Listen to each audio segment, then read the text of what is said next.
On voit que dès qu'on ouvre une porte, les gens rentrent en fait. Ça peut être une piste pour exploiter du bois, ça peut être un nouveau sentier, ça peut être un parcours dont on connaît bien la distance et la durée. Et les gens se l'approprient très très vite. On a des usages qui sont extrêmement variés. Et si on arrive à combiner tout ça, on a un espace qui peut vivre toute l'année et des publics qui peuvent y trouver leur compte gratuitement.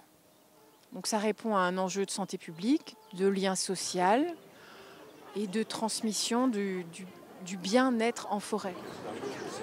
On est sur une station thermale, donc effectivement, il y a les curistes de la station, mais il y a aussi les écoles, il y a aussi le promeneur. On est dans une région de randonnée, de montagne, on va facilement dehors, au parc. Ce lieu-là était vraiment une façon de travailler sur un projet ouvert à tous. Et c'est vraiment un leitmotiv et quelque chose d'important pour nous, cette ouverture sur un public assez large. Regardez la vallée, c'est belle. Ce projet a fait l'objet d'un accompagnement important du FEDER. Le FEDER est assez peu connu, c'est un fonds de l'Europe, mais qui est diffusé par les politiques de massif, le comité de massif notamment.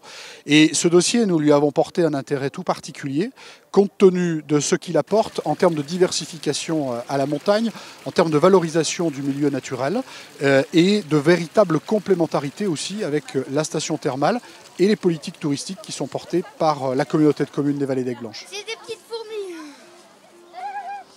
Alors, par rapport à la marque Foresport, on pense que c'est des équipements qui ont une vraie raison d'être dans un grand nombre de territoires. Il y a 17 stations thermales rien qu'en Auvergne-Rhône-Alpes, des sites boisés de ce type, souvent, les collectivités ne savent pas quoi en faire. Et c'est vrai aussi dans les villes où, en termes de qualité de vie, avoir accès à des espaces de nature, c'est fondamental.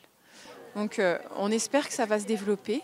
Et pour ce site, je suis sûre qu'il va vivre longtemps et répondre à beaucoup de besoins partagés.